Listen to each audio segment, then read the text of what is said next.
আমন্ত্রণ জানাচ্ছি এটি নিউজের রোজ রাতে নিয়মিত আয়োজন নিউজ গ্যালারিতে। আপনারা দেখছেন দি একমি ল্যাবরেটরিজ লিমিটেডের সৌজন্যে। আমরা মূলত এই অনুষ্ঠানে কথা বলছি করোনা ভাইরাস পরিস্থিতি নিয়ে। যারা সামনে থেকে লড়ছেন এই করোনা ভাইরাসের বৈশ্বিক মহামারীর বিরুদ্ধে, সেই চিকিৎসক এবং স্বাস্থ্যকর্মী, পাশাপাশি বিভিন্ন পেশাজীবী মানুষ যারা করোনা ভাইরাসের কারণে উদ্ভূত পরিস্থিতি থেকে কিভাবে ঘুরে দাঁড়ানো যায় সে বিষয়ে ভাবছেন, পরিকল্পনা করছেন। আমরা সবার সঙ্গে কথা বলে বুঝবার চেষ্টা করছি করোনা ভাইরাসের কারণে এই সামগ্রিক পরিস্থিতিতে আমরা কোথায় আছি। যথারীতি আজকে আলোচনা শুরু করব একজন চিকিৎসককে দিয়ে। তিনি টাঙ্গাইলের শেখ হাসিনা মেডিকেল কলেজের সহযোগী অধ্যাপক এবং pediatric surgeon doctor Mohammad Mumtazul Haque. Doctor Mohammad Mumtazul Haque, অনেক ধন্যবাদ আপনাকে আমাদের সঙ্গে এই আয়োজনে যুক্ত হবার জন্য। আমরা গত কয়েক মাসে করোনা ভাইরাস নিয়ে তো আমাদের কিছু জানা বোঝার বিষয় ঘটলো, আমরা কিছুটা অভিজ্ঞতাও সঞ্চয় করলাম। পুরো বিষয়টি আমাদের কাছে নতুন, তারপরে এখন আর নতুন বলবার সুযোগ নেই, আমরা তো কিছুটা সামলে উঠেছি, সক্ষমতাও বেড়েছে। আমরা একটু শিশুদের ক্ষেত্রে একটু শুনতে চাই যে আপনার পর্যবেক্ষণ, আপনার অভিজ্ঞতা কি বলে। আমরা শুনছিলাম যে শিশু কিশোরদের এই ভাইরাসে আক্রান্ত হওয়ার ঝুঁকি কিছুটা কম, তারপর আমরা অনেক উদাহরণ দেখেছি। তো আপনি কি দেখলেন গত কয়েক মাসে শিশুদের ক্ষেত্রে করোনা ভাইরাসের প্রকোপ, প্রাদুর্ভাব এবং তাদের ক্ষেত্রে ঝুঁকি, আপনি কি দেখলেন? ধন্যবাদ আপনাকে এবং দর্শক যারা দেখছেন।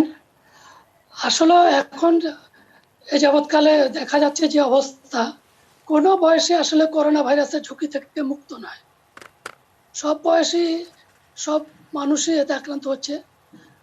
তবে আমার অভিজ্ঞতা যেটা আমরা দেখেছি যে শিশুদের হার তুলনামূলকভাবে কম, কিন্তু আছে, শিশুদের ঝুঁকি আছে। জি, আমরা এটি একটু বুঝতে চাই যে ঝুঁকি তো আছে বুঝলাম, কিন্তু গত কয়েক মাসে আপনি কি দেখলেন যে শিশুদের মধ্যে করোনা ভাইরাসে আক্রান্ত হওয়া বা উপসর্গ কি দেখা যায় কিনা একজন বয়স্ক মানুষের মতো, কিংবা যারা আক্রান্ত হচ্ছে যে শিশুরা, তাদের সেরে ওঠা, তাদের চিকিৎসা, এই বিষয়ে আপনার অভিজ্ঞতাটা একটু শুনতে চাই। শিশুদের ক্ষেত্রে জটিলতাটা একটু কম, বিশেষ করে যাদের আপনার জন্মগত যদি কোনো ফুসফুস বা হার্টের কোনো সমস্যা না থাকে, তো সেই ধরনের শিশুদের জটিলতা কম হয়। যদি প্রাথমিক অবস্থায় ডায়াগনোসিস করা যায় এবং চিকিৎসা শুরু করা যায়, তাহলে তাদের রেজাল্ট ভালো কম্পারেটিভলি। জি, আরেকটা বিষয় যে বছর মানে অন্যান্য বছরের তুলনায় এই বছরের যদি পরিসংখ্যানের দিকে যদি একটু আমরা তাকাই, তাহলে একটু বলবেন আপনার অভিজ্ঞতা থেকে যে শিশুদের কোন কোন ক্ষেত্রে সার্জারি খুব জরুরি হয়ে পড়েছিল, বা সার্জারির ক্ষেত্রে আপনারা কি ধরনের বাড়তি প্রসিডিউর অনুসরণ করেছেন, একটু এই অভিজ্ঞতাও যদি আমাদের সঙ্গে শেয়ার করে রাখেন। আচ্ছা, শিশুদের সাধারণত যে ধরনের সমস্যাগুলি হয়, একটা হচ্ছে যে কিছু জন্মগত সমস্যা দেখা দেয়, জন্মগত ত্রুটি। তার মধ্যে ধরেন দেখা যায় যে অনেক বাচ্চাদের জন্ম হয়েছে, তাদের পায়খানা রাস্তা নেই, হ্যাঁ, বা পায়খানা রাস্তা আছে, সেখানে তাদের ঠিকমতো পায়খানাটা ক্লিয়ার হচ্ছে না, পেট ফুলে যাচ্ছে, বাচ্চাদের বমি হয়। হ্যাঁ, এছাড়া আরো কিছু বাচ্চা আছে যেটাকে আমরা বলি আইএইচপিএস বা ইনফ্যান্টাল হাইপারট্রফিক পাইলোরিক স্টেনোসিস। দেখা যায় যে বাচ্চা খাবার খেলেই বমি করে, কিছুই রাখতে পারে না। তো সেই সব ক্ষেত্রে অপারেশন প্রয়োজন হয়। এছাড়া আরো কিছু আছে যে বাচ্চাদের নারী একটার সাথে একটা প্যাচ খেয়ে যায়, একটা ভিতরে একটা ঢুকে যায়, যেটাকে আমরা ইন্টারসাসেপশন বলি। সেসব ক্ষেত্রে অপারেশনের প্রয়োজন। এছাড়া নর্মাল যেমন বড়দের যেসব রোগ হয়, অ্যাপেন্ডিসাইটিস, তারপরে কিছু টিউমার, হ্যাঁ, তারপরে আপনার আমরা বলি যে টর্সন টেস্টিস, যেটা অন্ডকোষের যে কোনো বাচ্চা যদি কোনো কারণে যদি হঠাৎ করে ব্যথা পায় হয়, সেই ক্ষেত্রে দেখা যায় যে তার অন্ডকোষটা হঠাৎ করে প্যাচ খেয়ে গেলে সেখানে জটিলতার সৃষ্টি হয়। এই সমস্ত রোগ আমরা সাধারণত পাই ইমার্জেন্সির ক্ষেত্রে, এবং সেগুলি যদিও করোনা কালে হয়তোবা রোগীর সংখ্যা কিছুটা কম, এটা হয়তোবা করোনার জন্য আসছে না বা রোগ হয়তো কিছুটা কম, সেটাও হতে পারে, তবে অন্যান্য স্বাভাবিক সময়ের তুলনায় কিছুটা কম। মানে এই বছর যদি আমরা গত 4 মাসের পরিসংখ্যান যদি একটু বুঝবার চেষ্টা করি, অন্যান্য বছর এই সময় আপনি কতগুলো সার্জারি করেছেন, এবছর কতগুলো সার্জারি করেছেন, যদি একটু তুলনামূলক চিত্র পাই। আচ্ছা, যেমন গত বছর যদি হিসাব হয় সেই ক্ষেত্রে আমরা গত বছর আমাদের তো রুটিন এবং ইমার্জেন্সি দুইটা ভাগে ভাগ আছে। যেমন কিছু কিছু অপারেশন যেটা আমরা ভর্তি করে আর পরীক্ষা নিরীক্ষা করে তারপরে করতে পারি, আর কিছু হয় যে ইমার্জেন্সি অবস্থায় পেশেন্ট আসে, সেটাকে সেই দিন বা তার পর দিনের মধ্যে অপারেশন করতে হয়। সেই হিসাবে গত বছর আমাদের যেহেতু নতুন মেডিকেল কলেজ, সেখানে আমাদের লোকবলও অনেক কম। সেই ক্ষেত্রে আমাদের গত বছর ধরেন আমি যে রুটিন অপারেশন আমাদের সপ্তাহে আমরা 2 দিন অপারেশন করি। সেই হিসাবে ধরতে গেলে আমাদের প্রায় 200 থেকে 250-র মতো অপারেশন হয়েছিল।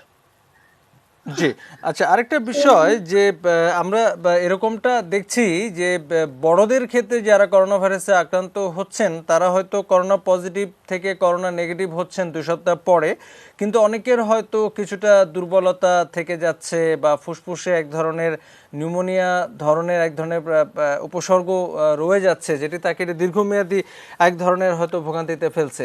শিশুদের ক্ষেত্রে আপনি কি দেখছেন? শিশুদের ক্ষেত্রে সাধারণত আমরা যেগুলি করোনা ভাইরাস যেগুলি আমরা যদি পজিটিভ হয়, এখন ইমার্জেন্সি অপারেশন হলে সেটা তো ঝুঁকি নিয়ে করতে হয়, কিন্তু রুটিন অপারেশন হলে আমরা সাধারণত অপারেশনটা একটু পিছিয়ে দেই। তার চিকিৎসা, করোনার চিকিৎসার জন্য তাকে পাঠানো হয় করোনা ডেডিকেটেড যেখানে, সেখান থেকে তাদের চিকিৎসা সারার পরে আমরা করি। আর ইমার্জেন্সি অপারেশন যদি সেটা করতে হয়, সেটা করার পরে আমরা বোর্ড করি। সাধারণত যারা শিশু মেডিসিন বিশেষজ্ঞ যারা আছেন তাদের সাথে মিলিত হয়ে আমরা তখন বোর্ড করে সেটা চিকিৎসা করি। জি, একটু বড়দের ক্ষেত্রেও আপনার অভিজ্ঞতাটা শুনতে চাই, যে বিশেষ করে যারা করোনা ভাইরাসে আক্রান্ত হয়েছেন বা আক্রান্ত হলে কি করতে হবে এটা নিয়ে আমরা বিস্তর আলোচনা রোজই হচ্ছে, চিকিৎসকরা কথা বলছেন, কিন্তু যারা সুস্থ হয়ে গেছেন তাদের জন্য কি কোনো স্বাস্থ্যগত পরামর্শ আপনি দিতে চাইবেন কিনা? যারা সুস্থ হয়ে গেছেন তাদের কাছ থেকে আবার নতুন করে সংক্রমিত হওয়া অন্যদের এই ঝুঁকিটি কত, বা তিনি নিজেও যেন দ্বিতীয়বার আক্রান্ত না হন এজন্য তাকেই বা কি ধরনের স্বাস্থ্যবিধি মেনে চলতে হবে? আপনার কাছ থেকে যদি আমাদের দর্শক যারা আমাদের সঙ্গে আছেন তারা যদি কিছু পরামর্শ নিতে চান।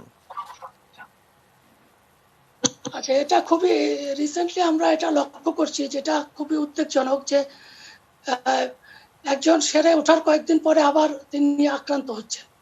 তো এই যে সেকেন্ড অ্যাটাক, এটা তো খুবই একটা ভয়াবহ একটা ঝুঁকির মুখে ফেলছে। সেটা তাকে, যে আক্রান্ত হচ্ছে তাকে যেমন ফেলছে, তার সাথে সাথে তার যারা আশেপাশে যারা আছে তাদেরও ফেলছে। তো সে যখন একবার সেরে গেছে, সে হয়তো ভাবছে যে আমি তো সেরে গেছি, আমি তো আর দ্বিতীয়বার আক্রান্ত হব না। সে হয়তো স্বাভাবিক কাজকর্ম করছে, ঘোরাফেরা করছে, মেলামেশা করছে, বা তার সাথে আশেপাশে যারা আছে তারা হয়তো ভাবছে সে তো একবার তার তো হয়ে গেছে, তো দ্বিতীয়বার আক্রান্ত সম্ভাবনা নেই, কাজে তারাও তার সাথে হয়তো কাছাকাছি থাকছে বা মেলামেশা করছে। কিন্তু আমরা ইদানিং লক্ষ্য করছি যেটা, যে একজন প্রথমবার আক্রান্ত হওয়ার পর দ্বিতীয়বার আবার আক্রান্ত হচ্ছে। তো কাজেই এক্ষেত্রে আমি মনে করি যে ঝুঁকিটা রয়ে গেছে। প্রথমবার যে আক্রান্ত হচ্ছে তাকেও স্বাভাবিক অন্য অন্য মানুষ যেরকম ভাবে আমরা যেরকম যে কথাগুলি বলা হয় যে মাস্ক পরিধান করবেন, সোশ্যাল ডিস্টেন্সিং মেনটেন করবেন, এবং নর্মাল যে লাইফ লিড করবে, যেভাবে আমরা করোনা কালীন সময় আমরা যেভাবে বিভিন্ন নিয়মগুলো পালন করে চলছি, হাত ধোবেন, আমার মনে হয় সেই জিনিসগুলি করে যাবেন।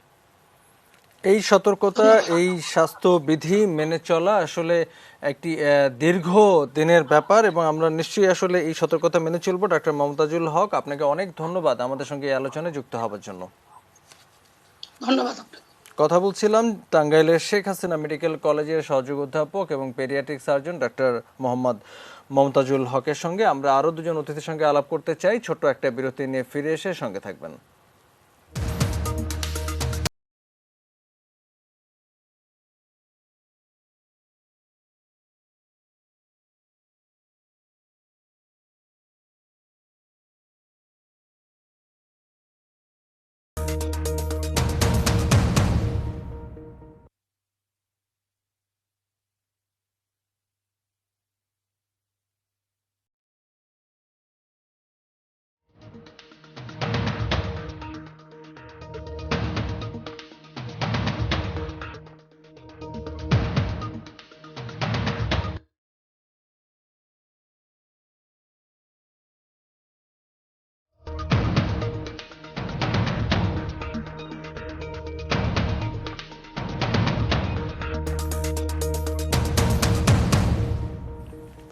নিউজ গ্যালারি দেখছেন এবং সৌজন্যে দি একমি ল্যাবরেটরিজ লিমিটেড।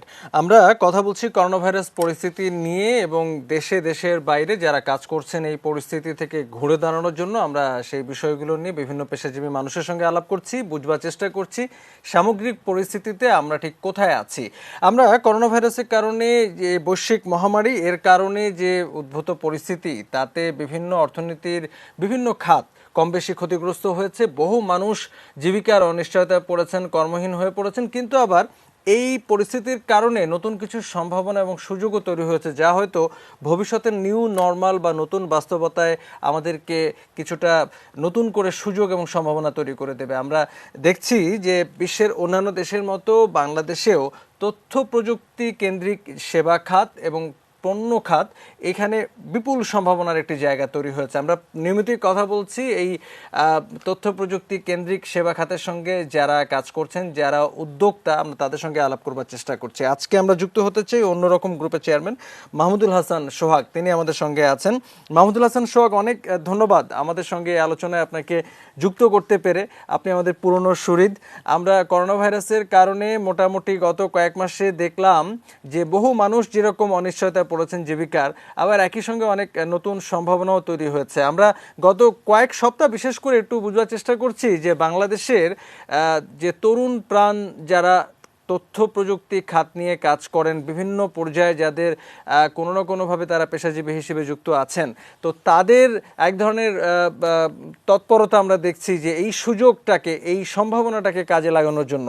আপনি মোটামুটি গত কয়েক বছর ধরে একজন অনুপ্রেরণা যোগান এরকম একজন মানুষ এই সেক্টরে যারা কাজ করেন। আপনার অভিজ্ঞতাটা শুনতে চাই যে কোথায় কোথায় আমাদের সম্ভাবনা, সেই সম্ভাবনা কাজে লাগাতে হলে আমাদের কি কি এখনই করা উচিত, কি কি শুরু করতে হবে, কি কি সক্ষমতা বাড়ানোর দিকে আমাদের মন দিতে হবে। ধন্যবাদ। আসসালামু আলাইকুম, দর্শকদেরকে শুভেচ্ছা জানাচ্ছি। আমাকে এখানে আমন্ত্রণ করার জন্য ধন্যবাদ জানাচ্ছি এটিএন নিউজ কর্তৃপক্ষকে। জি, যেমনটি আপনি বলেছেন আসলেই তাই, কারণ এটা একটা নতুন বাস্তবতার সম্মুখীন আমরা হয়েছি। আসলে কেউই তো আমরা এই পরিস্থিতির জন্য প্রস্তুত ছিলাম না। তো এভরি ক্রাইসিসের পেছনে একটা আসলে অপরচুনিটি থাকে। এটা অ্যাকচুয়ালি আমার লাইফে আমি খুবই খুবই দৃঢ়ভাবে বিশ্বাস করি, কারণ লাইফে যত রকম ক্রাইসিসে পড়েছি তখন একটা কথা মনে রাখি সবসময় যে any crisis that doesn't kill you make you stronger. Crisis যদি মেরে না ফেলে বা আমি যদি কুপঘাত না হয়ে যায়, আমি জাস্ট ফাইট করতে থাকি, তো একসময় ইনশাল্লাহ আইল বি স্ট্রঙ্গার। তো যখন করোনা অ্যাটাক শুরু হলো তখন অ্যাকচুয়ালি এইটাই মনে মনে আমি মানে কি বলে চর্চা করেছি, মনে নিজেকে এটাই বুঝিয়েছি যে এই ক্রাইসিস যদি মোকাবেলা করতে পারে আইল B stronger, will be stronger. তো আলহামদুলিল্লাহ সেরকম দিকেই সিচুয়েশনটা যাচ্ছে। প্রথম দিকে তো আসলে 1-1.5 মাস সবাই খুব পাজলড অবস্থায় কাটিয়েছি। তারপর থেকে অ্যাকচুয়ালি প্রোঅ্যাক্টিভলি ভাবতে শুরু করলাম যে টোটাল সিচুয়েশনকে কিভাবে ট্যাকেল করা যায়। তো সেক্ষেত্রে আপনারা জানেন হয়তো অন্যরকম গ্রুপের আন্ডারে আমাদের বেশ কয়েকটা বিজনেস উইং আছে, যার মধ্যে রকমারি.com অনেকেই জানেন। তো এটা তো আগে থেকে অনলাইন বিজনেস। তারপর আমাদের উদ্ভাস, উন্মেষ নামে 2টা শিক্ষা প্রতিষ্ঠান আছে, যেগুলো এখন পর্যন্ত বন্ধ আছে, বাট আমরা অল্টারনেটিভ ওয়েতে এটাকে স্টার্ট করেছি। আমাদের টেকশপ নামে একটা ই-কমার্স আছে, তারপর বিজ্ঞান বাক্স নামে একটা প্রোডাক্ট আছে, প্রহরী নামে একটা ভেহিকেল ট্র্যাকার আছে। সো বেশ কিছু টাইপের বিজনেস আমরা রান করি, starting from service to product, manufacturing to বা মানে কি নাম বলে যে B2B, সব ধরনের বিজনেসের মধ্যেই বলতে পারেন কম বেশি আছে। তো আমি সম্ভাবনার জায়গাটা কোথায় দেখছি, নাম্বার 1 হচ্ছে যে রকমারিতে শুরুতে আমাদের যেটা হলো যে যেহেতু পাবলিশাররা সবাই বন্ধ ছিল, টোটাল সাপ্লাই চেইনটা আসলে মানে বন্ধ হয়ে গিয়েছিল, এবং আমরা আমাদের অফিস লকডাউন ঘোষণা করি 21শে মার্চ, মানে সরকার বন্ধ করারও আগে। আমরা বুঝতে পারছিলাম যে সিচুয়েশনটা হয়তো খারাপ দিকে যাচ্ছে। তখন আমাদের টিম মেম্বারদের মেজরিটি গ্রামের বাড়িতে চলে যায়, ফলে আমাদের প্রায় ঈদ পর্যন্ত প্রায় বলতে গেলে রকমারি ফুললি শাটডাউন ছিল। বাট আমরা যখন বুঝতে পারলাম যে এইভাবে তার মানে আমরা শুরুতে ধরে নিয়েছি হয়তো 1-2 মাসের মধ্যে হয়তো একটা সিচুয়েশন তৈরি হয়ে যাবে, নিশ্চিত একটা সিচুয়েশন, কারণ চায়নার কেসটা তো ওরকমই ছিল। বাট যখন আমরা দেখলাম যে এটা অনিশ্চয়তার দিকে যাচ্ছে, তখন তো এটাকে ট্যাকেল করা, এটার সাথে আর মোকাবেলা করা ছাড়া কোনো ওয়ে নাই। তখন আমরা আস্তে আস্তে আমাদের টিম মেম্বারদেরকে ইনভাইট করতে শুরু করলাম এবং খুব স্মল স্কেলে আমরা অপারেশন শুরু করলাম। তারপর আস্তে আস্তে অনেকগুলো মানে বুদ্ধি খাটিয়ে আমরা দেন সাপ্লাই চেইনটাকে অ্যাক্টিভ করলাম, পাবলিশারদেরকেও রাজি করালাম। তো সেই হিসেবে আলহামদুলিল্লাহ যে আমাদের অনলাইন বিজনেসটা এখন ভালো যাচ্ছে। নাম্বার 2, আমরা প্যারালালি ইবুক নিয়ে কাজ করছিলাম আগে থেকেই, মানে যেটা হচ্ছে অ্যাপের থ্রুতে যে সফট কপি বই পড়া, ওই প্রজেক্টটাকে দেন স্ট্রঙ্গার করার চেষ্টা করলাম। এবং অপরচুনিটিটা হচ্ছে আগে পাবলিশারদেরকে যত বেশি আমাদেরকে নিজেদেরকে বোঝাতে হতো কেন ইবুকের দিকে আস্তে আস্তে আসা দরকার, এখন উল্টাটা হয়েছে যে ওনারাই প্রোঅ্যাক্টিভলি আমাদেরকে নক করছেন যে ভাই আমরা তো ইবুকে যেতে চাই। তো সেটা একটা সম্ভাবনা নতুন দ্বার শুরু হচ্ছে। আর এমনিতে যদি বলি যে এখন কেউ বলতে পারেন ভাই আপনি তো অনলাইন বিজনেসে করতেন, আপনার জন্য তো সুবিধাই। বাট আমি আমার অফলাইন বিজনেস দিয়ে যদি এক্সাম্পল দেই, ফর এক্সাম্পল উদ্ভাসটা এক্সট্রিমলি একটা অফলাইন বিজনেস, ফুললি একদম ফিজিক্যাল একটা অপারেশন। হাজার হাজার স্টুডেন্ট আমাদের প্রেমিজে আসে এবং দেখেন যে সেখানে আমাদের চ্যালেঞ্জটা কি যে সমস্ত প্রতিষ্ঠানের বিষয়ে সরকার কিন্তু এখন লিবারেল যে তারা খুলুক, but not about the educational institutions. মানে সবচেয়ে লাস্টে যদি খুলে সেটা কিন্তু এডুকেশনাল ইনস্টিটিউশন। তো আমাদেরটা যেহেতু এডুকেশনাল ইনস্টিটিউশন, সো আমরাও লকড, সো কোনো কিছু করার উপায় নাই। সো আমার প্রায় ১,৫০০ ফুল টাইম এমপ্লয়ির বেতন দিতে হচ্ছে, যদিও আমরা বেতন কিছুটা কার্টেল করেছি, বাট আলহামদুলিল্লাহ এখন পর্যন্ত আমরা একজনকেও ছাঁটাই করি। থিমটা হচ্ছে যে কম খাই, যেভাবেই থাকি, ভালো থাকি মন্দ থাকি, সবাই মিলে থাকবো। তো আমরা তখন চিন্তা করলাম যে আমরা আমাদের টোটাল সার্ভিসটাকে অনলাইনে শিফট করি। সো খুব অল্প সময়ের মধ্যে আমাদের লোকজন দিন রাত খেটে আমাদের টোটাল উদ্ভাস এবং উন্মেষের যে অপারেশন ছিল, প্যারালাল আরেকটা প্রোগ্রাম আমরা এখন অনলাইনে আলহামদুলিল্লাহ স্টার্ট করেছি। তাতে অপরচুনিটি কি দাঁড়াচ্ছে, যেমন হ্যাঁ এটা ঠিক আমরা ফিজিক্যালি যত স্টুডেন্ট পেতাম অনলাইনে এখন আমরা ওই পরিমাণ স্টুডেন্ট পাই নাই, but still then the growth is very good. এবং ইন্টারেস্টিং হচ্ছে যেমন আমাদের একাডেমিক প্রোগ্রাম আমার ঢাকার বাইরে আমরা কোথাও চালাতে পারতাম না, বিকজ ঢাকার বাইরে প্রত্যেক দিন টিচার পাঠানো ওয়াজ কোয়াইট ইম্পসিবল।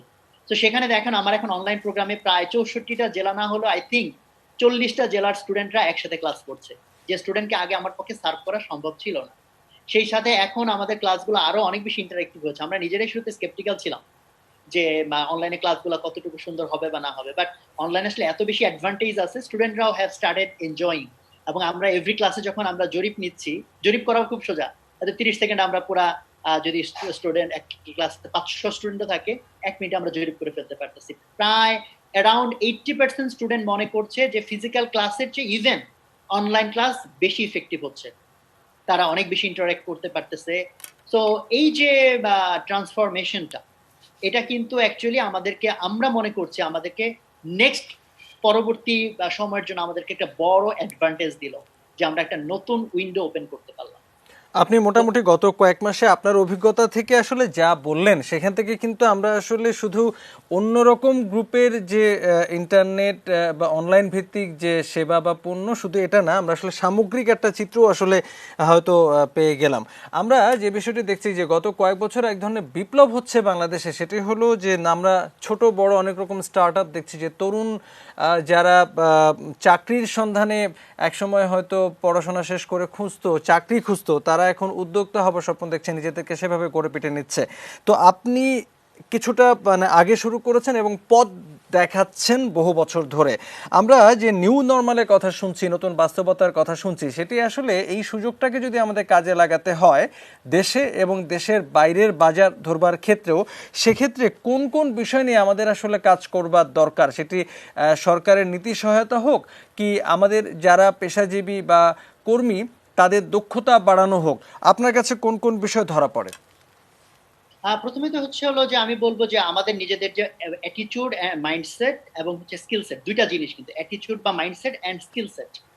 আমরা মোস্ট অফ দ্য কেস যেটা মনে করি যে আমাদের হয়তো স্কিলের অভাব, হ্যাঁ দ্যাট ইজ ট্রু, বাট আমি বলবো তার চেয়ে হচ্ছে আমাদের অ্যাটিটিউডের প্রবলেম আছে। এটা একটা জাতিগত প্রবলেমই বলতে পারেন, আমাদের এডুকেশন সিস্টেমের প্রবলেমও বলতে পারেন, কালচারাল প্রবলেমও বলতে পারেন। অ্যাকচুয়ালি যে মানে একটা জিনিসকে যত ডেপথ থেকে বোঝা দরকার, যত গভীরতা নিয়ে চিন্তা করা দরকার, মোস্ট অফ দ্য কেস আমরা এটা করতে চাই না।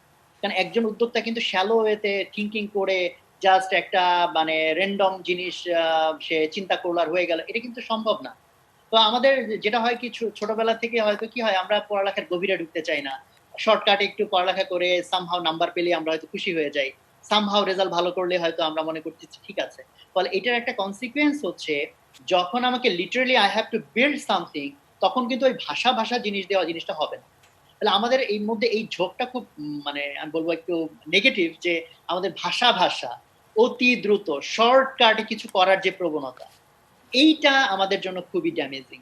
ফলে এটা অনলাইন হোক, করোনা হোক না হোক, এটা সবসময়ের জন্য সত্যি, যদি অ্যাজ এ কান্ট্রি আমরা যদি এন্টারপ্রেনারশিপকে সামনে নিতে চাই, এনহান্স করতে চাই, তাহলে আমাদেরকে এই অ্যাটিটিউডের জায়গা থেকে, যে এই যে আমাকে যে শর্টকাটে হবে না, আমাকে যে একটা জিনিসের গভীরতায় ঢুকতে হবে, লেগে থাকতে হবে, রিপিটেডলি ট্রাই করতে হবে, এই অ্যাটিটিউডে ঢুকতে হবে। তো এই জিনিসটা আমরা যত বেশি আলোচনায় আনতে পারি তত হয়তো মাইন্ডসেটটা চেঞ্জ হবে। আর এই মাইন্ডসেট চেঞ্জ হলে কিন্তু স্কিল সেট চেঞ্জ হয়ে যাবে। যেমন এখন আমি মনে করছি ওয়েল আমার তো স্কিল টিল দরকার নাই, ঠিক আছে কোনো রকম ভাবে মামা চাচা ধরে টোটে চাকরি টাকরি পাওয়া যাবো, বা মানে আমি শর্টকাটে বাইপাস করে ইত্যাদি ইত্যাদি ভাবে আমি বড়লোক হয়ে যাব বা ক্ষমতাশালী হয়ে যাব। বাট যখন আমরা এই জিনিসটা বুঝাইতে পারবো যে না, ওগুলো কখনো সাস্টেনেবল হয় না। সাস্টেনেবল গ্রোথ চাইলে সেটাকে আমাকে এফোর্ট দিয়ে বা মানে লম্বা একটা সময় ধরে ওটার পিছনে লেগে থেকে এটাকে অ্যাচিভ করতে হবে। সেটা যখন আমি বুঝবো তখন তার জন্য নেসেসারি স্কিল আমার কি দরকার সেটা কিন্তু তখন আমি অর্জন করতে উদ্বুদ্ধ হব এবং করে ফেলবো। কারণ স্কিল অর্জনের ক্ষেত্রে তো প্রথম জিনিস আমার মোটিভেশন লাগবে। আমি যদি বুঝি শর্টকাটে সবকিছু হয়ে যাওয়া যাবে, তো আমার কি দরকার আমার এত স্কিল অর্জন করা। তাহলে এখন আসতেছে, তাহলে আমার এখন যদি বলি ঠিক আছে ভাই আমার অ্যাটিটিউড ইজ রাইট, আমি এখন অ্যাটিটিউড ঠিক করছি, আমাকে শিখতে হবে। আর কি শিখতে হবে, কি শিখতে হবে এটা তো আর স্পেসিফিক ওইভাবে লিস্ট এই মুহূর্তে করে দেওয়া সম্ভব হবে না, বাট এইটুকু জেনেরিক ওয়েতে বলা যায় যেহেতু অনলাইন একটা নতুন বাস্তবতা। সবকিছু এখন যেটা মানুষ চিন্তাও করে নাই যে অনলাইনে করবে, যেমন রাইট নাও দেখেন আপনাদের লাইভ প্রোগ্রাম অনলাইনে হচ্ছে, তাই না? আমি সারাদিন ধরে যত মিটিং করতেছি সব অনলাইনে করতেছি। এই মাসখানেক মানে সরি করোনার আগে যদি কাউকে বলতাম ভাই চলেন অনলাইনে মিটিং করি, একটা হাস্যকর আইডিয়া ছিল, আরে ভাই অনলাইনে কোনোদিন মিটিং ফিটিং হয় না। বাট এখন দেখেন সেই নতুন বাস্তবতা আমরা ঢুকে গেছি। তো এই বাস্তবতা আমাদেরকে কি শিক্ষা দিচ্ছে যে নেক্সট ওয়ার্ল্ড যেটা আসতে যাচ্ছে, করোনা আফটার করোনা ওয়ার্ল্ড যেটা, সেটা কিন্তু অনেক বেশি অনলাইন কেন্দ্রিক হবেই হবে। ফলে এই ডিজিটাল জিনিসটাকে এমব্রেস করা, তার necessary skill set to run business in the digital sphere, এই জিনিসগুলো লার্ন করাটা এখন অত্যন্ত জরুরি। সেটা যদি আমরা দ্রুত লার্ন করি সেই অ্যাটিটিউডটা নিয়ে, তাহলে ইনশাল্লাহ আমাদের অপরচুনিটিটা কত বড় হয়ে যাচ্ছে। অফলাইনে একটা বিজনেস করা মানে কিন্তু আপনি একটা সীমিত ফিজিক্যাল গন্ডির মধ্যে আবদ্ধ, আর অনলাইনে কিছু করা মানে কিন্তু আপনি ইউ আর বাউন্ডারিলেস। এবং ইভেন ইভেন যেমন আমি এখন দেখেন আমার রকমারির ক্ষেত্রে ফিজিক্যাল বই আমরা দেশের বাইরে প্রায় 30টা কান্ট্রিতে বই পাঠাই, কিন্তু খাজনার চেয়ে বাজনা বেশি। ইউএসএ থেকে বই যদি এখান থেকে আমাদের থেকে নিয়ে যায়, বইয়ের যা দাম তার চেয়ে বেশি যায় শিপিং কস্ট। হোয়ারেজ আমি যদি এখন মুঠো বইটা ঠিক মতো মানে আমাদের রান করতে পারি, যে দ্যাট ইজ অ্যাপের থ্রুতে তারা ডিজিটাল বই পড়বে, সো বাউন্ডারি আর থাকলো না, তাই না? আমেরিকার লোকজন 1 মিনিটের মধ্যে বই ডাউনলোড করে পড়া শুরু করতে পারতেছে, একটা বাংলাদেশে বসেও সেম থিং। বাংলাদেশের একটা বই আগে দেশের বাইরে পাঠানো ওয়াজ ভেরি ডিফিকাল্ট, এখনো ডিফিকাল্ট ফিজিক্যাল একটা বই, বাট অনলাইন সেটাকে কি করে দিচ্ছে, মুহূর্তে আপনার জন্য অ্যাভেলেবল করে দিচ্ছে। সো এই জন্য আমি বলবো লার্নিং এর জায়গা থেকে অনলাইনকে এমব্রেস করার জন্য অনলাইনকে ঘিরে যত রকম স্কিল সেট আছে সেগুলোকে আমাদেরকে মানে ইয়ে করতে হবে, অর্জন করতে হবে। তবে এখানে আমি আরেকটা জিনিস যোগ করব, অনলাইন ভিত্তিক স্কিলের চেয়েও কিন্তু অনেক বেশি ইম্পর্টেন্ট স্কিল হচ্ছে যেগুলো বেসিক স্কিল। ফর এক্সাম্পল আমার কমিউনিকেশন স্কিল, আমি আই ক্যানট কমিউনিকেট প্রপারলি, তো আরে ভাই তাহলে আমার অনলাইন হইলেও আমি অনলাইন ঠিক আছে আমি বুঝছি অনলাইন, বাট আমি কথা বলতে জড়তা ফিল করবো, তাহলে তার হবে না, তাই না? বা আমার এই যে যেগুলো আর মাইন্ডসেটের জিনিসগুলো বললাম, যে একটা জিনিস মানে ওভারনাইট হয় না, আমাকে এটা যেন লেগে থাকতে হয়, আমাকে ডিপ থিঙ্কার হইতে হয়, আমাকে প্রবলেম সলভার হইতে হয়। তো সেগুলো তো জাস্ট মানে অনলাইন হওয়া না হওয়ার বিষয় না। তো ওগুলো হচ্ছে আগে, তার সাথে হচ্ছে অনলাইনের অ্যাডাপ্টেশনটা লাগবে। আপনি খুব মূল্যবান আসলে অনেকগুলো পয়েন্ট আমাদেরকে দিলেন। দর্শক যারা আছেন তারাও যারা এদের মধ্যে উদ্যোক্তা বা নিজেরা কিছু করবার কথা ভাবছেন, তারা নিশ্চয়ই আপনার কথাগুলোটা যদি তাৎপর্যটা বুঝবার চেষ্টা করেন গুরুত্ব দিয়ে, হয়তো উপকৃত হবেন। করোনা ভাইরাসের কারণে যে নিউ নর্মাল বা নতুন বাস্তবতার মধ্যে আমরা আসলে দিনাতিপাত শুরু করেছি, সেখানে 3টি বিষয়ে নতুন করে বাড়তি মনোযোগ এবং বিনিয়োগ প্রয়োজন হবে, এমনটা বিশ্লেষকরা বরাবরই বলে আসছেন। একটি স্বাস্থ্য খাত, একটি শিক্ষা খাত, আর একটি তথ্য প্রযুক্তি খাত। আমরাও চেষ্টা করছি এই খাতগুলোর যারা বিভিন্ন পেশাজীবী, যারা ভাবেন, কাজ করেন, গবেষণা করেন, যারা বাড়তি চিন্তা করেন, তাদের সঙ্গে একটু আলাপ করতে, যে এই খাতগুলো নিয়ে আমাদের কি করবার রয়েছে, কি সম্ভাবনা আমরা কাজে লাগাতে পারি। আমরা একটু শিক্ষা খাতে এবার একটু মন দিতে চাই। ঢাকা বিশ্ববিদ্যালয়ের শিক্ষা ও গবেষণা ইনস্টিটিউটের সহযোগী অধ্যাপক মোহাম্মদ মুজিবুর রহমান আমাদের সঙ্গে আছেন, আমরা তার সঙ্গে আলোচনা করতে চাই। জনাব মুজিবুর রহমান, অনেক ধন্যবাদ আমাদের সঙ্গে এই আলোচনায় আপনাকে যুক্ত করতে পেরে। আমরা একটু আপনার সঙ্গে শিক্ষা খাত, যেটি করোনা ভাইরাসের কারণে পৃথিবী জুড়ে, বাংলাদেশেও বটে, প্রত্যেকটি খাতই কম বেশি ক্ষতিগ্রস্ত, বিভিন্ন খাতে এক ধরনের অনিশ্চয়তা তৈরি হয়েছে, জীবিকা নিয়ে বহু মানুষ কর্মহীন হয়ে পড়েছেন। শিক্ষা একটি গুরুত্বপূর্ণ বিষয় বাংলাদেশের জন্য তো বটেই। তো সেখানে আমরা দেখছি যে শিক্ষা প্রতিষ্ঠানগুলো মাসের পর মাস ধরে বন্ধ এবং আরও হয়তো দীর্ঘ দিন বন্ধ থাকতে পারে। ফলে শিক্ষা কার্যক্রম কি হবে এ নিয়ে আসলে অনেক চিন্তা ভাবনা, অনেক আলোচনা চলছে। আমরা সোশ্যাল মিডিয়ায় অনেক ওয়েবিনার দেখতে পাচ্ছি, যারা এই নিয়ে ভাবেন, গবেষণা করেন, তারা এটা নিয়ে কথা বলছেন। আমরা এই বিষয়টা নিয়ে একটু আপনার মতামত বা আপনার ভাবনাগুলো একটু শুনতে চাই। যে একটা হচ্ছে যে এই বছরে আমরা যদি প্রাথমিক, মাধ্যমিক এবং কলেজ বিশ্ববিদ্যালয়ের লেভেলের শিক্ষার্থীদের শিক্ষা কার্যক্রম অনেকটাই ব্যাহত হয়েছে। আমরা দূরশিক্ষণ, অনলাইন ক্লাস এরকম অনেক কিছু শুনছি বটে, কিন্তু সেটি কতখানি কার্যকর তা নিয়ে কিন্তু এক ধরনের আলোচনা, সমালোচনা, চিন্তা রয়েছে। আপনার কাছে পুরো ব্যাপারটি কেমন মনে হচ্ছে একটু শুনতে চাই। ধন্যবাদ। আসলে প্রথম কথা হলো, শিক্ষা খাতে করোনার যে প্রভাবটা, এটা আসলে আমরা বলবো যে এটা হঠাৎ করে এসেছে। এটা কখনো চিন্তা করা হয়নি যে এমন একটা পরিস্থিতির সম্মুখীন আমাদেরকে হওয়া লাগবে। বিশেষ করে গত 6 মাস আগেও কিন্তু কেউ চিন্তা করেনি, এবং এই সমস্যাটা শুধু বাংলাদেশের নয়, এই সমস্যাটা দুনিয়া জুড়েই এই সমস্যাটা আছে। তো বাংলাদেশের ক্ষেত্রে যেটা হয়েছে যে আমরা একটু বেশি সমস্যায় পড়েছি। এর প্রধান কারণ হলো, আমরা বিশ্বের অন্যান্য দেশের শিক্ষা প্রতিষ্ঠানগুলোর দিকে যদি আমরা দৃষ্টিপাত করি, তাহলে দেখবো স্কুল থেকে বিশ্ববিদ্যালয় পর্যন্ত তাদের কিন্তু ফেস টু ফেস লার্নিং এর পাশাপাশি তাদের কিন্তু কিছু কিছু অনলাইন কার্যক্রম বিল্ট ইন থাকে। তো যার কারণে দেখা যাচ্ছে যে এই করোনার কারণে যখন শিক্ষা প্রতিষ্ঠানগুলো বন্ধ হয়ে গেল, তারা কিন্তু সেই বিকল্প উপায়টা যে তাদের আছে, বিল্ট ইন করা আছে, তারা সেটার অ্যাক্সেস নিয়ে তারা শিক্ষাটাকে রান করছে মোটামুটি ভালো। তা আমাদের দেশের বাস্তবতা যেটা হচ্ছে যে আসলে আমরা ফেস টু ফেস ক্লাসে আমরা অভ্যস্ত ম্যাক্সিমাম ক্ষেত্রে। দু একটি শিক্ষা প্রতিষ্ঠান হয়তো বা ব্যতিক্রম আছে এখানে। তো যার কারণে হঠাৎ করে যখন করোনার ইম্প্যাক্টটা আসলো, তা আমরা শাটডাউন করে দেওয়া লাগলো আমাদের শিক্ষা প্রতিষ্ঠানগুলোকে একেবারে পরিষ্কার ভাবে। তো এখন কিছু কিছু শিক্ষা প্রতিষ্ঠান দেখা যাচ্ছে যে চেষ্টা করছে আবারও রান করার জন্য, যেমন আমাদের ঢাকা বিশ্ববিদ্যালয় সহ অন্যান্য বিশ্ববিদ্যালয়গুলো এ মাসের প্রথম থেকে শুরু করেছে। আমি নিজেও ক্লাস নিচ্ছি, যদিও অনেক ধরনের সমস্যার সম্মুখীন আমাদেরকে হওয়া লাগছে। এ হলো বাস্তবতা। কি ধরনের সমস্যা বোধ করছেন? যে আমরা গত কয়েক মাসে কয়েকটি নতুন টার্ম শিখেছি, সামাজিক দূরত্ব, 3 ফিট বা 6 ফিট দূরত্ব বজায় রাখা, স্বাস্থ্যবিধি। তো আমরা আমাদের শ্রেণীকক্ষগুলো যদি একটু দেখি, যে সেখানে কিন্তু আসলে এই ধরনের দূরত্ব বজায় রেখে বসবার ব্যবস্থা কিন্তু আসলে নেই। সেটি স্কুল পর্যায়ে বা কলেজ পর্যায়ে, বিশ্ববিদ্যালয় কোনো পর্যায়ে আসলে নেই। তো নতুন বাস্তবতায় আসলে শ্রেণীকক্ষের চরিত্র, প্রকৃতি, শিক্ষাদান কার্যক্রম এগুলো আসলে কি হবে, কেমন হবে? আবার ডিজিটাল, আচ্ছা ডিজিটাল নিয়ে আগে পরে আসবো। আপনি একটু শ্রেণীকক্ষের যে আমাদের যে কালচার, সংস্কৃতি, এই বিষয়টা আসলে আমাদের কি কি চিন্তা করা উচিত বা সামনের দিনগুলোতে কি হবে, আপনার ভাবনাটা শুনে নেই। প্রথম কথা হলো যে এই দেখেন, শিক্ষা ব্যবস্থার মধ্যে যে কয়েকটা ফ্যাক্টর, এর মধ্যে একটা গুরুত্বপূর্ণ ফ্যাক্টর হলো শিক্ষক, হ্যাঁ, আরেকটা হলো শিক্ষার্থী, আরেকটা হলো শিক্ষা প্রতিষ্ঠান এবং শিক্ষা ক্রম। তো এখন এই জিনিসগুলোর মধ্যে কিন্তু যদি আমরা সমন্বয় না ঘটিয়ে আমরা বলি যে অনলাইন শিক্ষা আমরা নিয়ে নিব এবং এক ধরনের দিক নির্দেশনা দিয়ে দিব আমরা উপর থেকে, তাহলে কিন্তু সেটা সঠিকভাবে বাস্তবায়ন হবে না। তো এখন আমাদের প্রথম কথা হলো যে শিক্ষকদেরকেও কিন্তু যে অনলাইন শিক্ষার ব্যাপারে, ডিজিটাল শিক্ষার ব্যাপারে কিন্তু মাইন্ডসেট তৈরি করা লাগবে। যাদের দক্ষতার ঘাটতি আছে সেই দক্ষতার ঘাটতিগুলোকে অ্যাড্রেস করে তাদেরকে স্কিল করতে হবে, শিক্ষার্থীদেরকে ওরিয়েন্টেড করতে হবে, এবং শিক্ষা প্রতিষ্ঠানগুলোকে, যে আমি যেটাকে বলছি যে টেকনোলজিক্যাল সাপোর্ট আসলে থাকা লাগবে শিক্ষা প্রতিষ্ঠানগুলোর। তো এখন এই জিনিসগুলোর পাশাপাশি কারিকুলামটাও কিন্তু হওয়া লাগবে, কারিকুলাম এবং কন্টেন্টটাও কিন্তু হওয়া লাগবে ডিজিটাল উপযোগী করে। এখন অন্যান্য সব জিনিস ঠিক করলাম, কারিকুলামটা আমি ঠিক করলাম না, মান্দাতার আমলে রেখে দিলাম, তাহলে কিন্তু আমাদের এই কার্যক্রমটা বাস্তবায়ন করা যাবে না।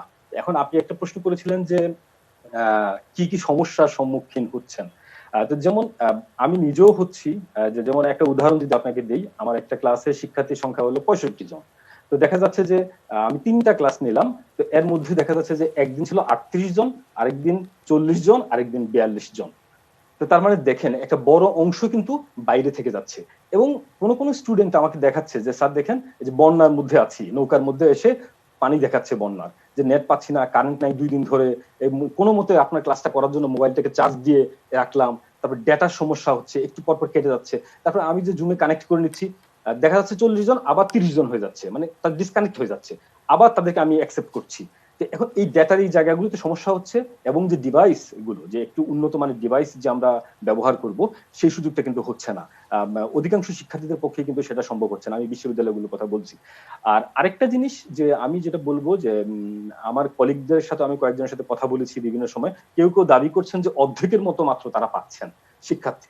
আবার কারো কারো ক্ষেত্রে, যেমন যদি ছোট গ্রুপ হয়ে থাকে, যে মাস্টার্স লেভেলে যদি 20 জনের 22 জনের গ্রুপ হয়ে থাকে, কেউ কেউ আবার 100%ও পাচ্ছেন। হ্যাঁ, তো এটা ম্যাচুরিটি এবং ইয়ার উপর নির্ভর করে, গ্রুপের উপর নির্ভর করে। আর বিদ্যালয়গুলোর দিকে যদি আপনি তাকান, তাহলে দেখা যাচ্ছে যে বাবা মা কেউ একজন পাশে বসে থাকছেন, তাদেরকে নেওয়া হচ্ছে, এক একজন এক একটা মাধ্যমে নেওয়া হচ্ছে, কেউ জুমের মাধ্যমে, কেউ গুগল মিটের মাধ্যমে বিভিন্নভাবে ক্লাস নেওয়া হচ্ছে। এখন আসলে আমি যেটাকে দেখি আর কি, যে এটা আসলে একটা পরিকল্পনাহীন, আমরা হুট করে একটা সিদ্ধান্তে আমরা চলে যাচ্ছি। আসলে না গিয়ে আমাদের উপায়ও নেই, কারণ আমাদেরকে তো বন্ধ রাখলে চলবে না, আমাদেরকে চালু করতেই হবে। আমরা বুঝতে পারছি না কবে এই অবস্থা থেকে আমরা উত্তরণ ঘটাতে পারবো, কবে মুক্তি পাবো। যদি আমরা জানতাম যে 1 মাস, 2 মাস, 3 মাস, আমি বলতাম যে অনলাইন এডুকেশনে যাওয়ার মতো সাপোর্ট আমাদের এখনো ক্যাপাসিটি নেই, সুতরাং আমরা ওয়েট করি 3 মাস। কিন্তু আমরা তো জানি না যে এটা কতদিন আমাদেরকে ওয়েট করা লাগবে। তো সুতরাং আমি আর বসে থাকার পক্ষপাতী না। যেভাবেই হোক, আমরা যদি বলি যে আমাদের সীমিত সামর্থ্য নিয়েই আমরা এগোতে হবে, বন্ধ রাখা যাবে না কোনো কিছু। এটা হলো আমার মতামত। আর সবচেয়ে বড় যে সমস্যাটা, বিশেষ করে স্টুডেন্টরা আমাকে বারবার কমপ্লেইন করছে, যে বিদ্যুৎ থাকে না, এটাতে একটা আছেই। আর যেটা আসলে অ্যাড্রেস করা যায় সহজেই, চাইলেই করা যায়, শিক্ষা প্রতিষ্ঠানগুলো কিংবা গভর্নমেন্ট যদি উদ্যোগ নেয়, তাহলে সেটা পারে। যে ডেটার প্রবলেমটা বিশেষ করে খুব কস্টলি তাদের জন্য, এটা একটা। আর 2 নম্বর হলো যে নেটওয়ার্ক পাচ্ছে না, মোবাইল ফোনের নেটওয়ার্কিং নাকি পাচ্ছে না। বিশেষ করে আপনি জানেন যে অধিকাংশ শিক্ষার্থী এখন কিন্তু করোনার সময় হল বন্ধ, গ্রামের বাড়িতে তারা থাকে। তো গ্রামের বাড়িতে কেউ কেউ বলছে যে স্যার, ওই যে গাছের উপরে উঠা লাগছে, কেউ কেউ একটু উঁচু জায়গায়।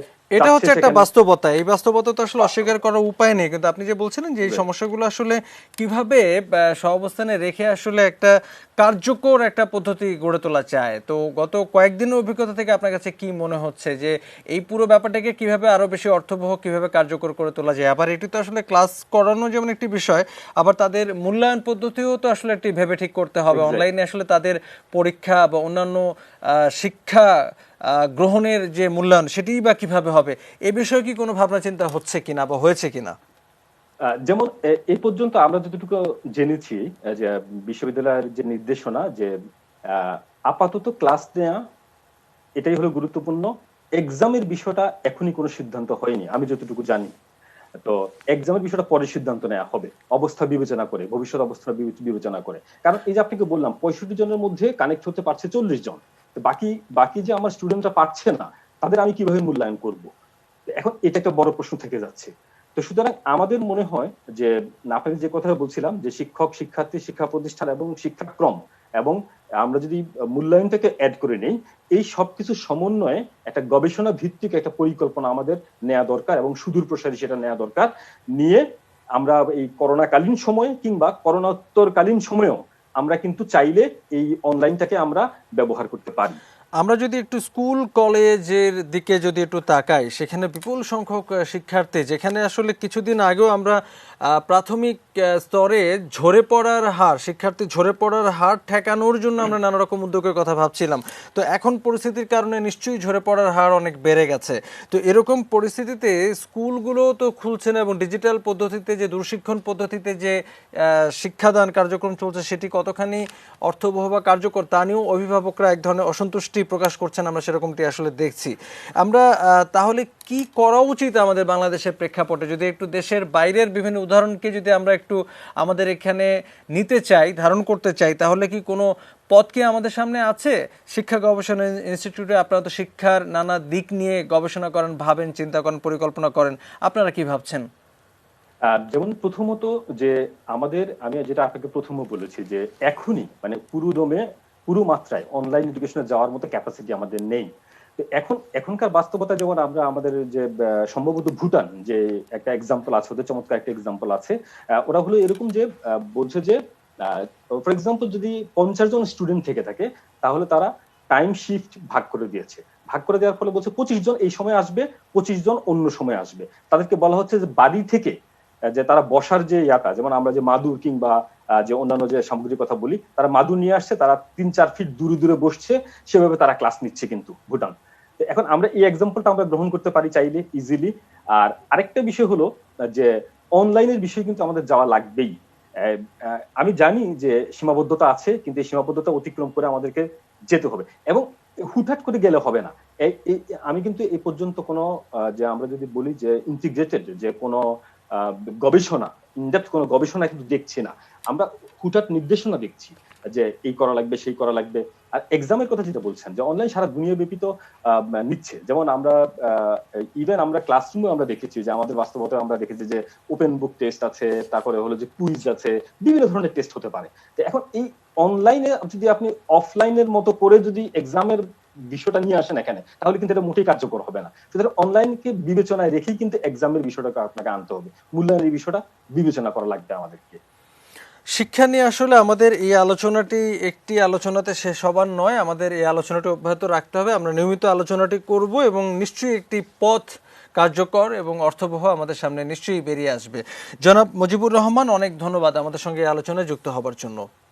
আপনাকেও ধন্যবাদ। ঢাকা বিশ্ববিদ্যালয়ের শিক্ষা গবেষণা ইনস্টিটিউটের সহযোগী অধ্যাপক মুজিবুর রহমান আমাদের সঙ্গে ছিলেন। তিনি শিক্ষা নিয়ে আসলে নানা বিষয়ে বলছিলেন, করোনাকালীন এই নজিরবিহীন পরিস্থিতিতে কি করণীয় আমাদের সামনে। আমরা আমাদের আলোচনার একদম শেষ প্রান্তে চলে এসেছি। এতক্ষণ যারা টেলিভিশন সেটের সামনে কিংবা অনলাইনে আমাদের সঙ্গে ছিলেন তাদের সবাইকে অনেক ধন্যবাদ।